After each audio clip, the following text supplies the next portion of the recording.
Olá, pessoal! Voltamos aqui à leitura 62%. Já pega aí o seu cafezinho aqui. Eu já tomei a maior parte do meu. Estamos preparados? Verifiquem se essa câmera que vocês gostam, ela dá uma movimentada, me acompanha, não me tira do frame e a gente está aqui sempre próximozinha, né? Vamos lá. Ó, o teste do vampiro é esse o capítulo que a gente vai ler hoje. Se algo o excita, vá em frente e faça. Se algo o drena, pare de fazê-lo, né?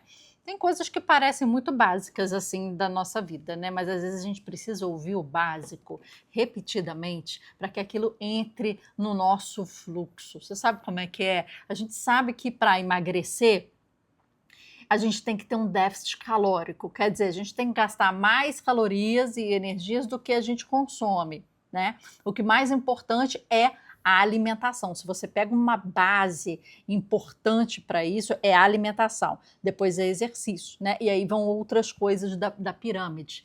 A gente sabe que tem que reduzir o doce ao mínimo. A gente sabe que a gente tem que, sei lá, não fritura, não come, refrigerante, corta. A gente sabe o que é bom, o que não é, mas às vezes a gente simplesmente não faz.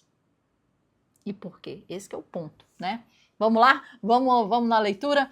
Há uma história engraçada na biografia The Life of Picasso, de Johnson Richardson, A Vida do Picasso. Eu tenho alguns livros do Picasso aqui. Deixa eu ver se ele tá. Eu acho que não tá por aqui, mas eu tenho alguns livros do Picasso. O Picasso teve uma vida muito interessante, porque ele primeiro iniciou vários movimentos artísticos, então ele foi o precursor de vários movimentos artísticos, isso é legal. Ele teve uma vida muito agitada, diversos filhos, diversas mulheres, diversos relacionamentos, diversas amizades. Até no livro que a gente quer ler aqui na comunidade, a rivalidade, né, que fala sobre grandes amizades no mundo da arte, né, e se for um livro que você gostaria de ler, a gente vai colocar para votação no nosso Clube do Livro, então faça parte aí do nosso WhatsApp, se você ainda não faz, para você ficar atento aí, que eu já comecei a ler esse livro, li algumas dessas duplas, então tem o Bacon com o Lucian Freud, tem o Matisse, tem como é que é? O Van Gogh com Gauguin, Van Gogh com Gauguin, tem o Matisse com não sei quem, e teve Picasso.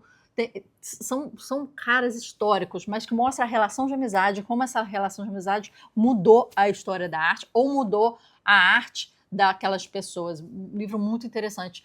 Mas tem pessoas que vêm para impactar, né, gente? Tem pessoas que vêm para fazerem um antes e depois na sua área, né? Então a gente já falou aqui muito a gente já falou de Einstein, a gente já falou de Elon Musk, tem resenha no canal aqui sobre o livro A História de Vida de Elon Musk. A gente já falou de Leonardo da Vinci, por exemplo, né? E Picasso realmente no mundo da arte, né, que somos criativos aqui, artistas aqui, isso é fantástico. Então, Pablo Picasso era notório por sugar a energia de todas as pessoas que conheceu. Sua neta Mariana disse que ele apertava as pessoas como se fosse um de seus tubos de tinta de óleo. Olha que interessante.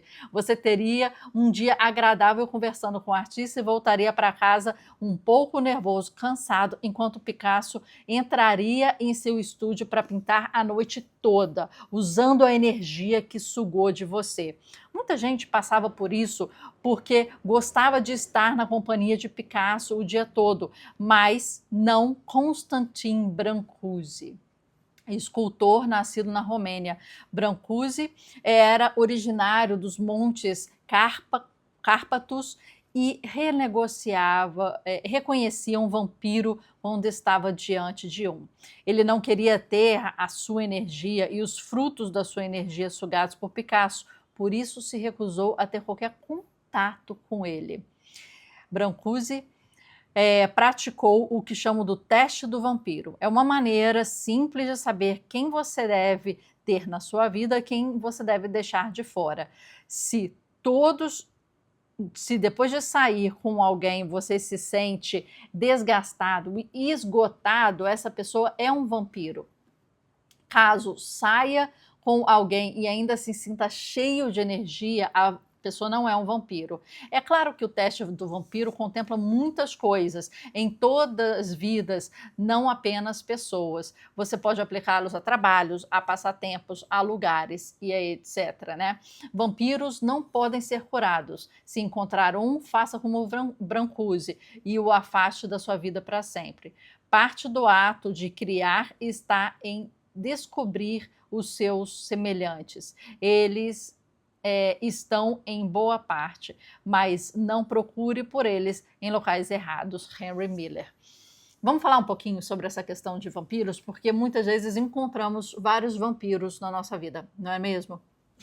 O negócio é o seguinte, essa técnica ela é utilizada até pela programação neurolinguística PNL, né? Que é utilizado por diversas pessoas, de uma forma positiva ou de uma forma negativa. Aqui ele está dando o lado negativo dessa situação, mas existem lados positivos e a gente, sem às vezes saber, utiliza isso de uma forma positiva até para o outro também, porque quando você consegue ter um equilíbrio, olha, hoje eu te sugo, amanhã você me suga, ou eu te sugo nesse sentido e você me suga no outro sentido, há uma troca que há, né, sanguessugas aí, mas que eles são complementares, né, pode haver isso, ou uma parte, né, eu não sei nada sobre finanças, então tudo de finanças eu vou te sugar, eu vou pegar, eu vou te acompanhar, eu vou estar ali, você vai parecer sugado em finanças, mas na parte artística você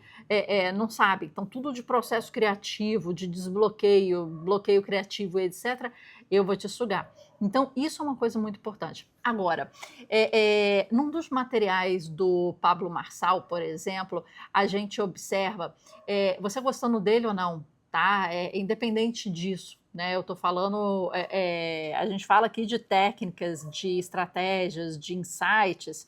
Então, independente se você gosta de Elon Musk, independente se você gosta de Einstein, de qualquer pessoa, abstraia esse seu gostar ou não, porque a gente está falando de algo que pode nos ajudar. Ok? Eu sei que Pablo Marçal é uma pessoa ou ame ou odeie, né? Uma pessoa assim que gera opiniões, mas aqui a gente está para pegar o que a gente pode analisar e trazer de positivo para a nossa vida. Então, ele é uma pessoa, vamos falar de fatos, né? Ele é uma pessoa que ele começou a correr 5 km por dia e fez 5 km por dia todos os dias do ano, independente se era meia-noite ou não. E aí, com isso, ele começou a participar de maratonas. Foi para a Disney, participou das maratonas de todos os personagens, né? Cada uma de quilometragem diferente. E depois ele foi participando do Ironman até chegar em diversos outros níveis, né? 48 quilômetros, várias modalidades e etc. E alguém perguntou para ele uma vez que você às vezes coloca uns objetivos e você faz e cumpre, etc. E tem vezes que você chama uma galera para fazer com você, né? Uma galera para estar junto com você, para fazer aquela coisa junto com você e conquistar aquilo. Por que essa diferença? E foi uma pergunta interessante, mas que ele voltou ao PNL e exatamente ao ponto que a gente conversou hoje. Sabe o que acontece? Ele fala, tem lugares que eu sei que eu consigo chegar com esforço, com determinação, com suor, mas se eu me empenhar, eu consigo chegar, eu tenho certeza disso. E aí eu vou, ele, sozinho. Mas tem lugares que ele sabe que ele não consegue chegar sozinho. Ele vai precisar sugar a energia, tá dentro de um ecossistema de energia, de força, de motivação, de todo mundo indo junto para que ele consiga chegar. Então, ele comentou que ele se utiliza da energia e da força do grupo, no caso do Ironman, no caso do... Esqueci os outros nomes dos esportes, né? Mas é um acima do Ironman até. e que ele fala, cara, vai ser muito difícil, eu preciso estar num grupo para que o grupo eleve, porque ele consegue chegar até aqui, mas o grupo vai chegar até aqui com ele, entendeu? Então, assim, ele precisa elevar essa energia que ele não consegue sozinho. Então, quando a gente olha como é que ele colocou na prática essa questão do sanguessuga. Eu consigo ir sozinho, me esforçando, estando um pouco mais do que eu consigo? Sim, consigo. Ótimo. Vai e faz o seu melhor e passe os seus limites. Agora, você não consegue ir sozinho, esse desafio é grande demais. Vamos fazer em grupo. Vamos juntos, né?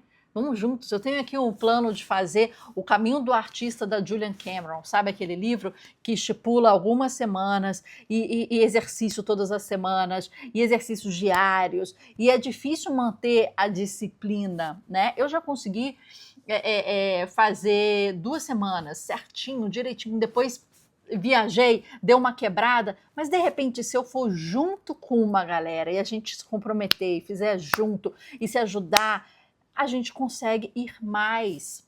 Então, esse é o ponto. Saber que você pode usar dessa coisa de sanguessuga de forma positiva e não fazendo mal para o outro aqui, como o Brancusi, que não conseguia, né? Mas, às vezes, tendo uma harmonia nessa sugação de vampiro. Um dia eu chupo o seu sanguinho, outro dia você chupa o meu sanguinho, né? Aquela coisa assim de harmonicamente e sabendo que tem áreas específicas, né? Esse é o ponto. Bora lá, continuando. Identifique o seu time. Recentemente fiquei fascinado pelo jogador de beisebol R.A. Dickey. O arremesso habitual de Dickey é conhecido como knuckleball, um tipo de lançamento moroso e estranho que é realmente difícil de manter consciente. Quando um arremessador lança um knuckleball, solta a bola com o menor giro possível e a corrente de ar se move contra as costuras da bola, criando um movimento realmente diferente. Quando um bom knuckleball é disparado, se torna igualmente imprevisível para o batedor, o apanhador ou o arremessador que o jogou.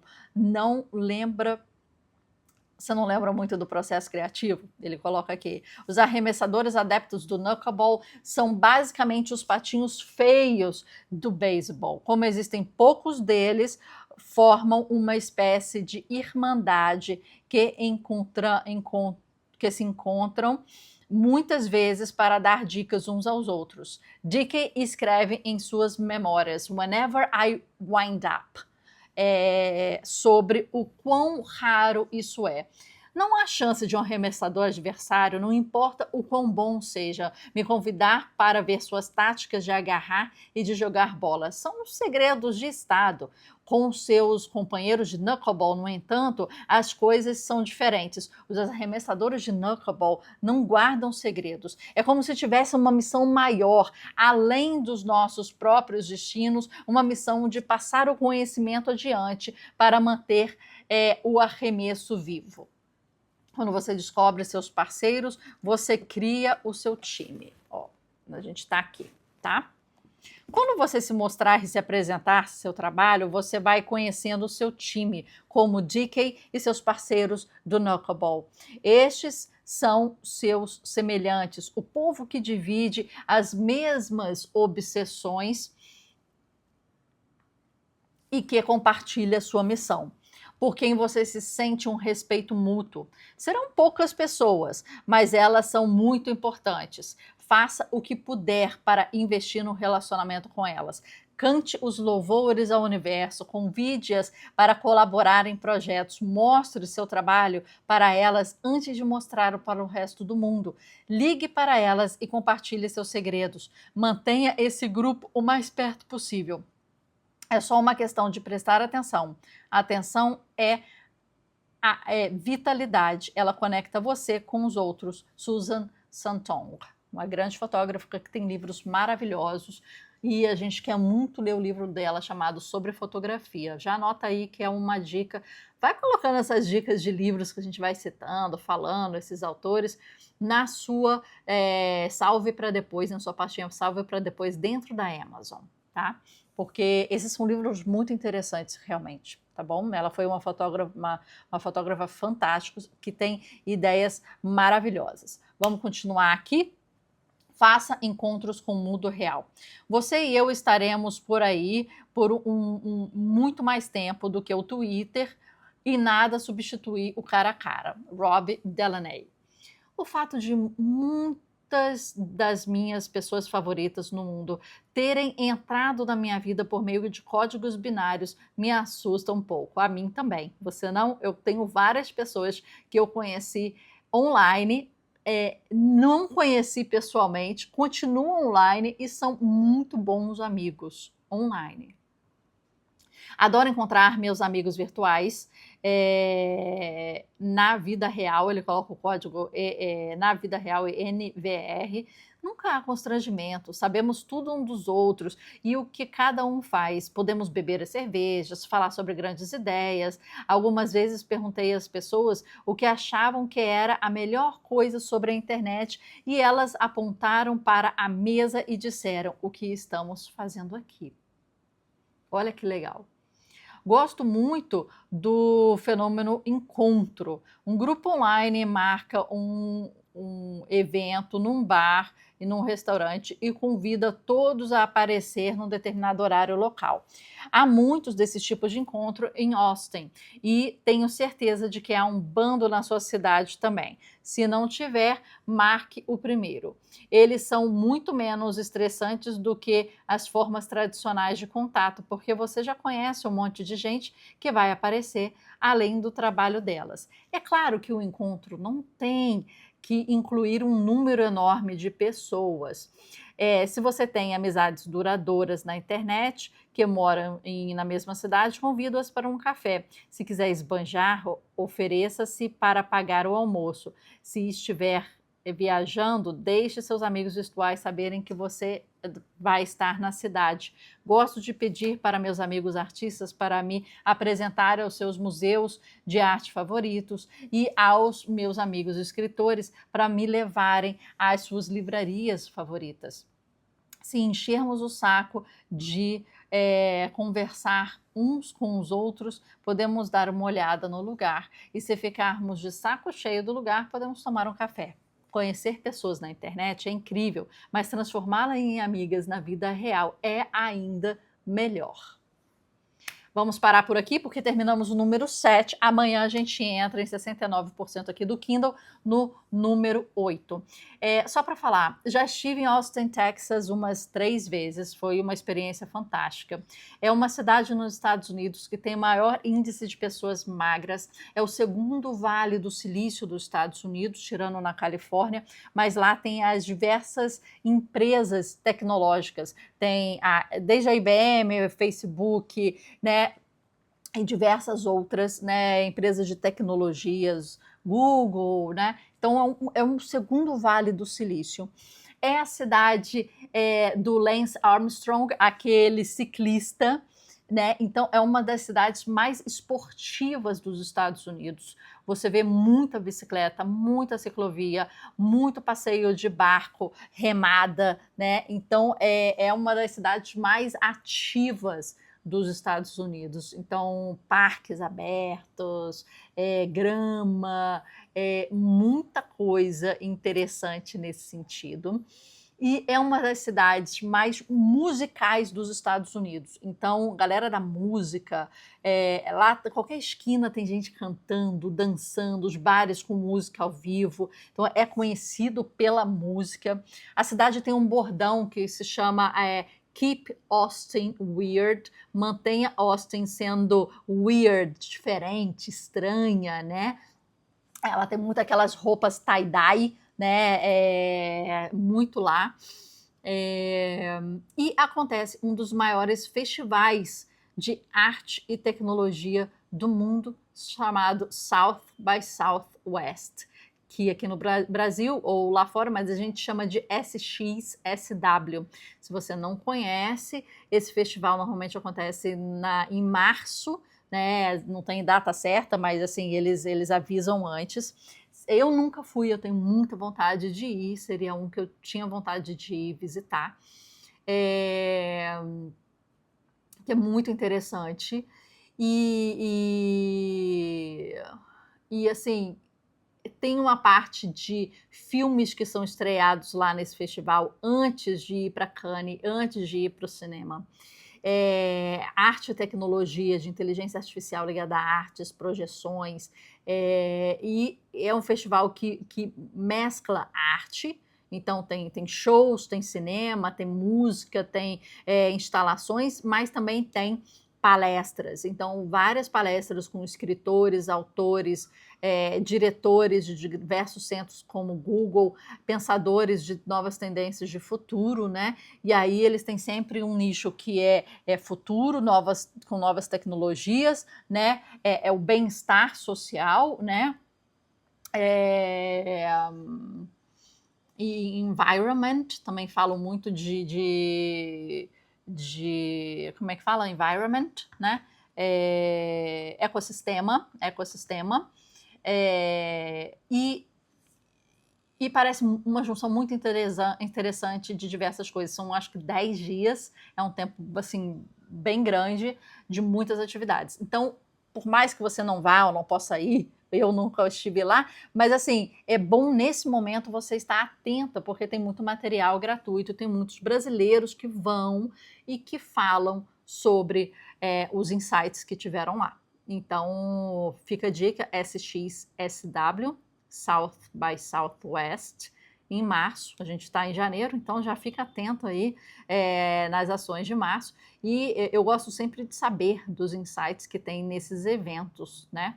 Aqui no Brasil eu sigo muito o Pixel Show, não sei se vocês conhecem, ele é de São Paulo, um evento que é sobre criatividade e arte, muito ligado a design e ilustração, na verdade, mas existem, né, várias palestras que têm uma coisa híbrida entre presencial em São Paulo e online, que acontece também, acho que no segundo semestre. Mas são eventos que a gente tem que ficar atento, né, para a gente, de repente, encontrar pessoas. E lá em Austin, acho que tem muito disso, né? Lá tem um aplicativo chamado Meetup.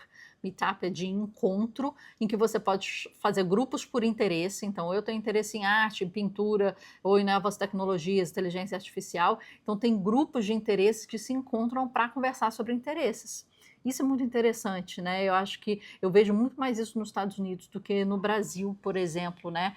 O Brasil, acho que se acanha muito em grupos formados por interesses particulares das pessoas, né? Eu acho que isso é muito interessante. Vale a pena você formar o seu, de repente, né? Se você não tiver. Então, a gente vai entrar no 8 amanhã e a gente fica por aqui hoje. Anota essas dicas para você começar a seguir os eventos, colocar os livros na sua Save for Later, salve para depois do seu Amazon, e vamos aí fazendo cada dia um dia diferente, mostrando o nosso trabalho. Tchau, até amanhã.